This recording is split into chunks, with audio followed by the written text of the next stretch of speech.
wabarakatuh.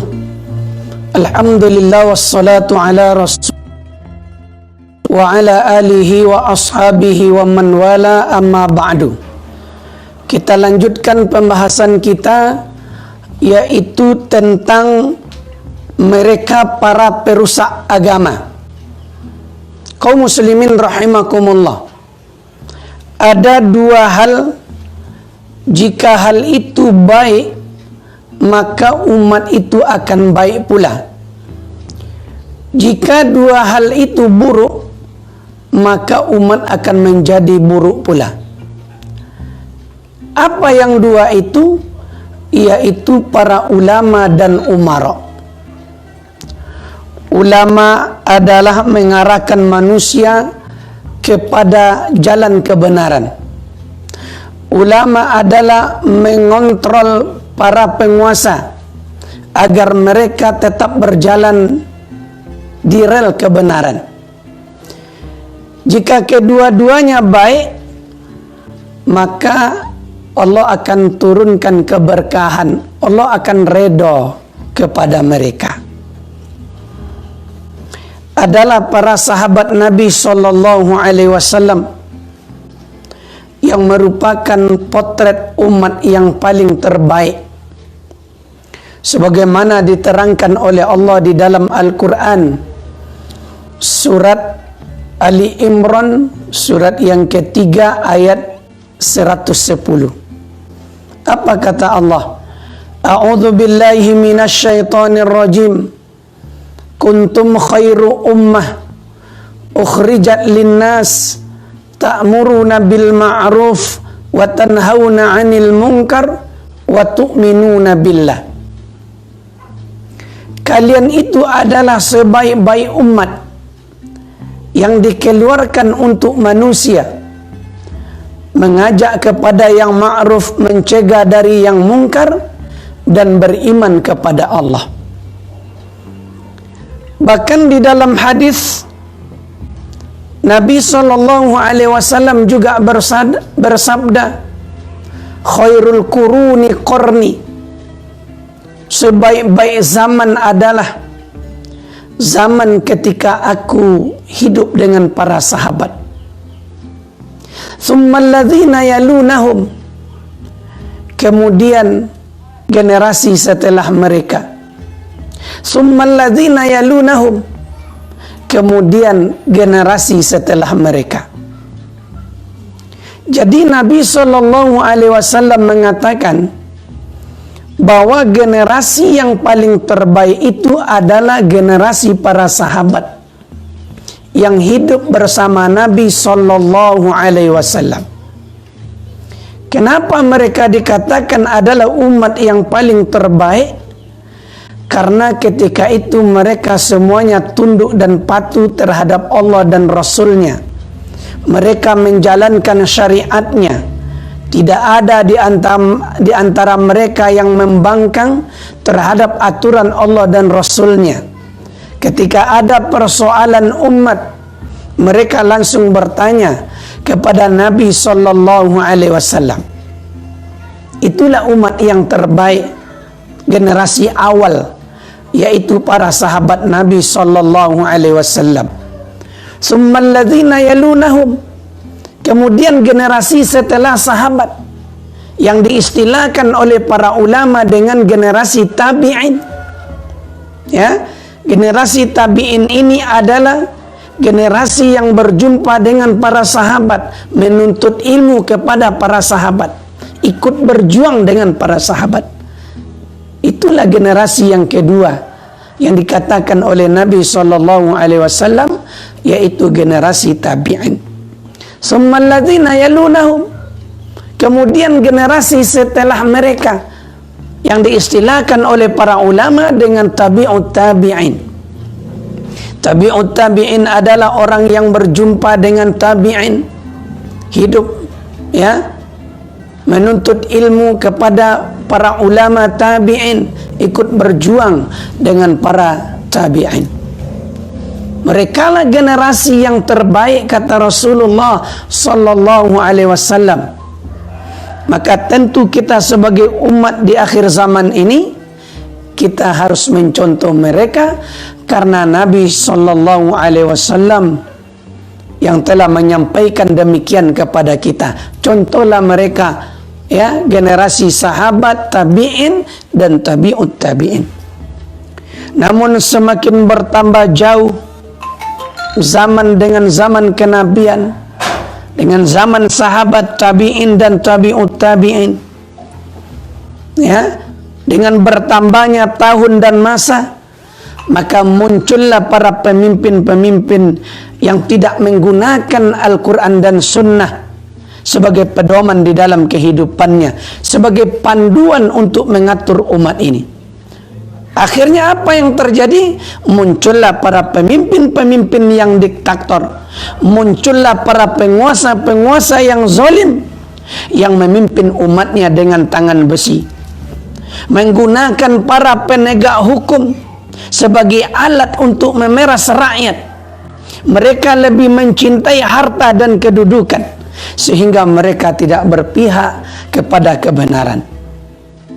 Kemudian di samping itu muncul pula para ulama-ulama yang rakus dengan kekuasaan dan rakus dengan harta. Mereka jual fatwa dengan harga yang murah untuk mendapatkan keredaan para penguasa. Ulama, ya, yang suka menjilat kepada penguasa. Dia tidak peduli apakah orang lain tersakiti, ya, dengan kebijakan-kebijakan yang telah dia tetapkan. Dia tidak peduli sama sekali, ya. Bahkan ketika syariat Islam dilecehkan, para ulama-ulama su ini mereka diam, ya. Ketika ada di antara kaum muslimin yang dibantai, mereka tidak ada pembelaannya sedikit pun. Malah justru sebaliknya, mereka mengeluarkan statement-statement yang justru menyakiti perasaan umat Islam, ya. Maka mereka inilah sebenarnya para ulama-ulama penjilat kepada para penguasa. Kaum muslimin rahimakumullah, mari kita simak perkataan Umar bin Khattab ketika dia berkata atau bertanya kepada Ziyad bin Hudair, ya, apa kata Umar? Hal ta'rifu ma yahdimul Islam? Tahukah engkau apa yang menghancurkan Islam? Qala qultu la. Lalu Ziyad menjawab, ya, tidak wahai Umar. Qala. Lalu Umar menjawab, yahdimu zallatul alim.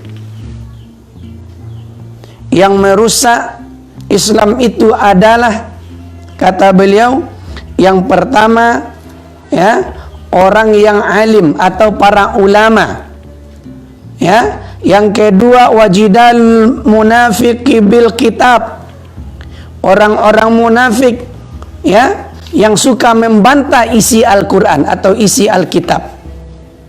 Wa hukmul a'immatil mudillin. Yang ketiga, kata Umar, adalah yakni para pemimpin-pemimpin, ya, yang menjadikan keputusan hukumnya dengan menyesatkan umat. Mari kita simak, wahai kaum muslimin yang dirahmati Allah, perkataan Umar bin Khattab ini, ya. Dalam perkataan beliau ini ada 3 golongan yang akan merusak agama. Yang pertama, kata beliau, adalah tergelincirnya orang-orang alim, tergelincirnya para ulama, ya. Kalau orang awam tergelincir itu hal yang biasa. Namun ketika para ulama, orang berilmu yang tergelincir, ini sangat naif sekali, wahai kaum muslimin yang dirahmati Allah, ya. Tergelincirnya seorang alim adalah disebabkan taklid yang membabi buta terhadap guru-guru mereka. Mereka terlalu ta'assub yang kuat terhadap golongan mereka. Inilah penyebab perpecahan umat Dan inilah yang menyebabkan agama rusak. Betapa banyak hari ini kelompok-kelompok yang mengaku ahlus sunnah wal jamaah, pengikut salafus soleh, ya, menganggap orang-orang yang berbeda dengan mereka sebagai kelompok yang menyimpang, ahli subhat, para pengikut hawa nafsu, dan sebutan-sebutan yang lainnya. Penyebabnya tidak lain hanyalah karena para ustadz dan ulama yang taklid dan ta'assub kepada guru mereka yang membabi buta. Maka para penuntut ilmu, dia harus memilah dan memilih pendapat para ulama, karena memang Allah tidak menjadikan para ulama maksum dari kesalahan, maksum dari dosa, sebagaimana perkataan dari Imam Malik rahimahullah. Apa kata beliau? Laisa ahadun min khalqillahi illa yu'khadhu min qawlihi wa yatruku illa an-nabiy sallallahu alaihi wasallam. Tidak ada seorang pun setelah Nabi sallallahu alaihi wasallam kecuali perkataannya itu bisa diambil dan juga bisa ditolak. Artinya apa? Perkataan ulama itu bisa diikuti juga bisa ditolak oleh orang. Kenapa? Karena ulama itu hanya seorang manusia biasa. Dia juga mempunyai kesalahan. Jadi kita juga tidak boleh terlalu taklid buta. Ya, kalau memang dia salah, katakan salah. Ya, jangan kita membela yang salah, tidak boleh. Ya, Imam Malik saja mengatakan, ya, tidak ada seorang pun setelah Nabi sallallahu alaihi wasallam, ya, kecuali perkataannya itu ada yang diambil dan ada yang ditolak atau ditinggalkan, kecuali hanya Nabi sallallahu alaihi wasallam. Ya, untuk mengetahui apakah perkataan ulama itu benar atau salah, maka lihatlah apakah pendapat mereka menyelisih pendapat umat Islam atau tidak. Jika ia menyelisih, maka ia dalam ketergelinciran. Begitu kata para ulama. Ya? Dalam sebuah riwayat disebutkan bahwa Mu'az bin Jabal ditanya, bagaimana kita mengetahui ketergelinciran seorang alim? Lalu Mu'az bin Jabal pun menjawab, apa yang engkau nilai rancu dari perkataan seorang alim, atau apa yang tidak sesuai dengan hati kaum muslimin dan mereka tidak dapat mengerti. Begitu kata Mu'az bin Jabal. Kemudian Salman Al-Farisi juga pernah ditanya, bagaimana engkau mengetahui ketergelinciran seorang alim, seorang ulama? Ia berkata, sesungguhnya kebenaran adalah cahaya yang dapat diketahui. Ya, kebenaran itu tidak bisa disembunyikan. Ya, karena kebenaran itu seperti cahaya. Ya, yang namanya cahaya pasti bisa diketahui. Oleh karenanya kaum muslimin yang dirahmati Allah, sungguh celaka orang yang mengetahui bahwa guru mereka itu salah, tergelincir, tetapi tetap mereka bela, tetap setia kepadanya, bahkan tetap mempertahankannya. Ya, kecelakaan besarlah bagi para pembeo terhadap kesalahan orang yang berilmu. Ya, beliau pernah ditanya, bagaimana itu bisa terjadi? Maka dia menjawab, orang berilmu tersebut mengeluarkan statement dengan pendapat yang salah, kemudian ia mendapati orang yang lebih paham, lebih benar apa yang datang dari Nabi yang menyelisihinya. Namun ia mengacuhkan pendapat orang itu dan tetap mengikuti pendapat yang salah. Maka hati-hati kita wahai kaum muslimin yang dirahmati Allah. Kita juga tidak boleh terlalu ta'assub kepada guru-guru kita. Kalau kita mencintainya, biasa sajalah. Jangan terlalu berlebihan. Karena mungkin bisa suatu saat apa yang kita cintai bisa jadi akan kita benci. Kalau kita benci, jangan terlalu benci. Bisa jadi hari ini kita benci kepada seseorang, suatu saat nanti kita bisa mencintainya. Kenapa? Karena yang menggenggam hati kita ini adalah Allah Subhanahu wa Ta'ala. Karena yang membolak-balikkan hati kita ini adalah Allah Subhanahu wa Ta'ala. Itulah yang pertama yang termasuk ke dalam kategori perusak agama, tergelincirnya para ulama, yakni orang-orang alim, orang-orang yang berilmu.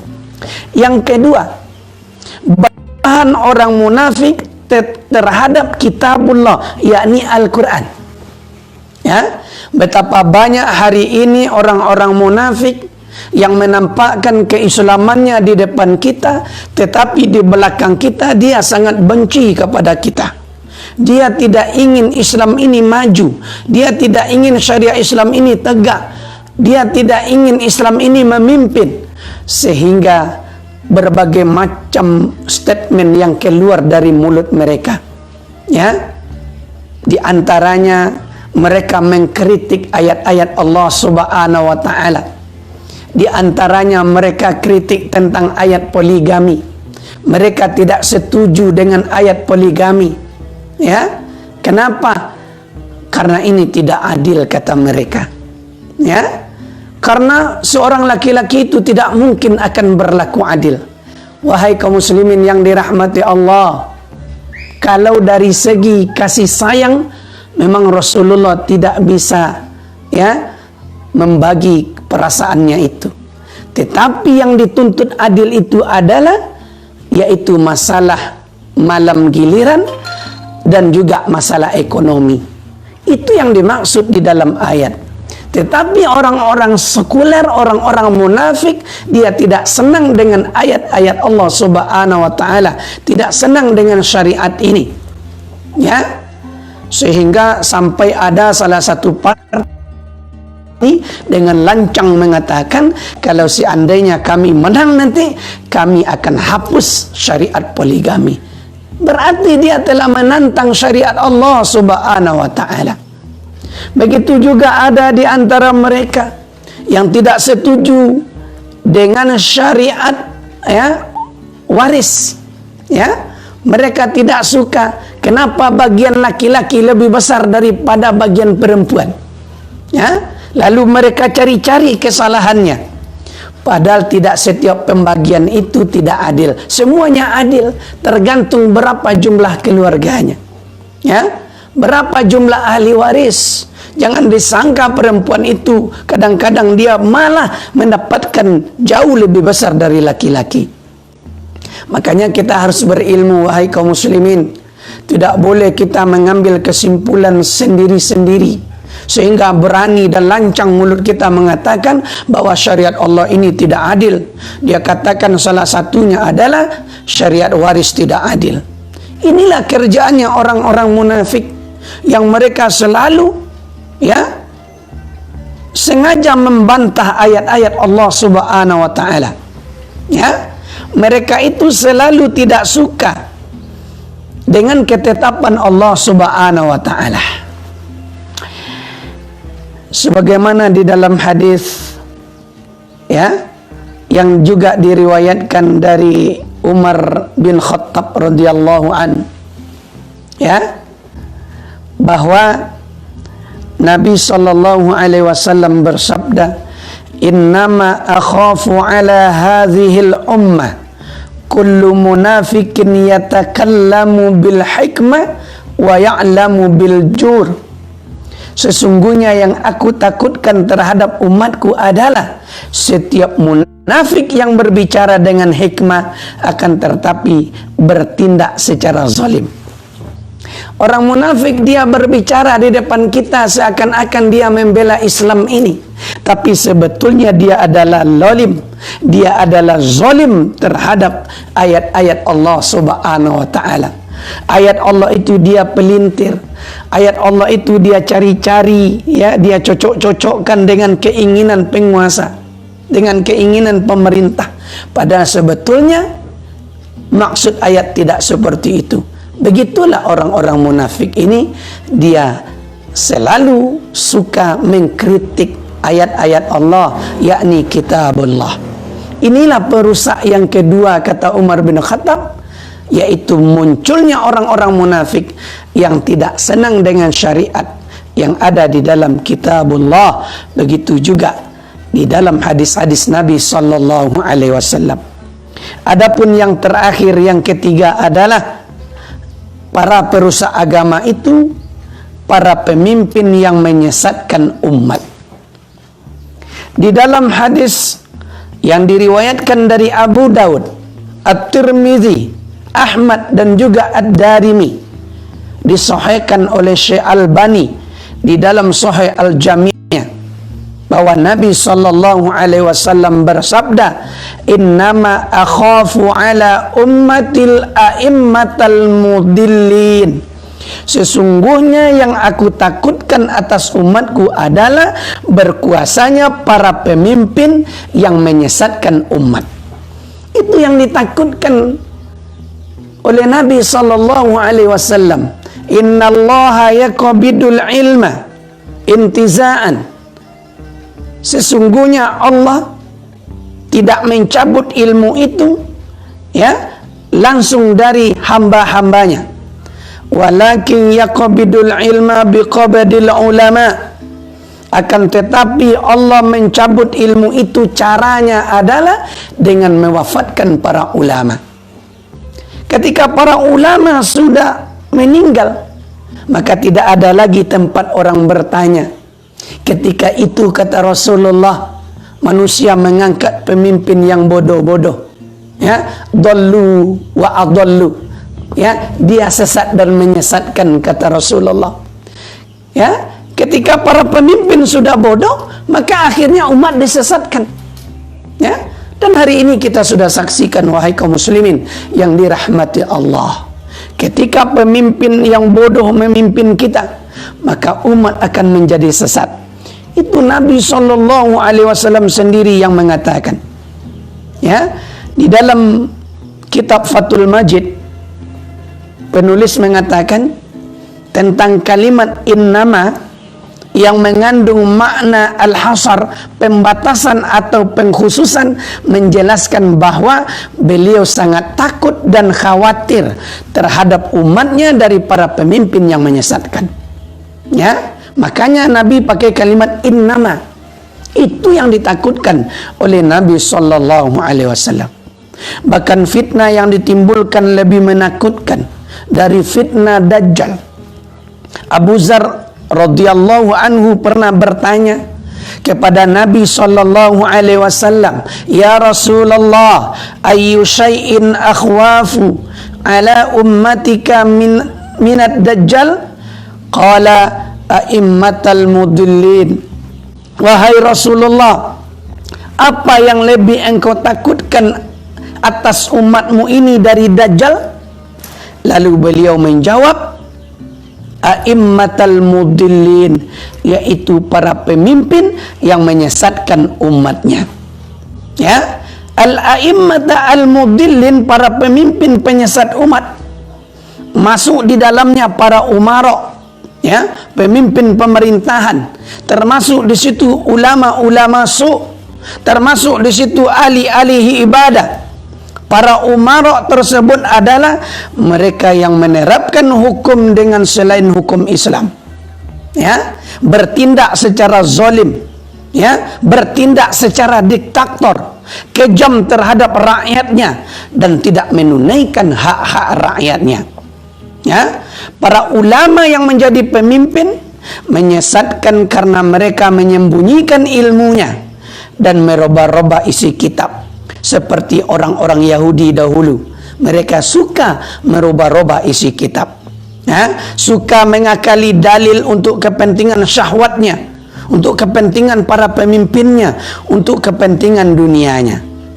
Sedangkan para ahli ibadah yang menjadi pemimpin menyesatkan karena mereka suka membuat tata cara ibadah yang baru yang tidak dicontohkan oleh Nabi sallallahu alaihi wasallam.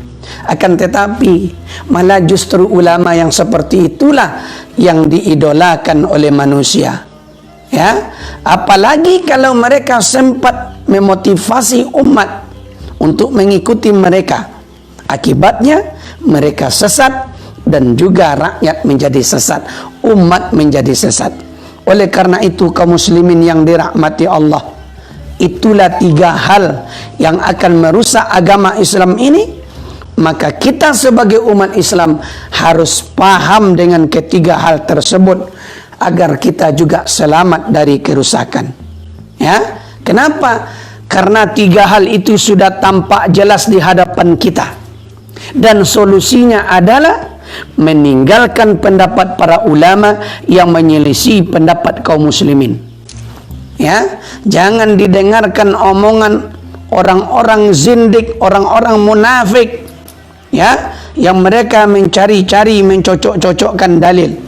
Ya, kita harus berlepas diri daripada mereka yang akan menyesatkan umat ini. Semoga Allah Subhanahu wa taala selalu menyelamatkan kita dari hal-hal yang demikian. Itulah tausiah kita pada sore hari ini. Mudah-mudahan apa yang kita sampaikan ini ada manfaatnya. Terima kasih atas segala perhatian. Mohon maaf atas segala kekurangan. Subhanakallahumma wa bihamdika asyhadu an la ilaha illa anta astaghfiruka wa atubu ilaik. Assalamualaikum warahmatullahi wabarakatuh.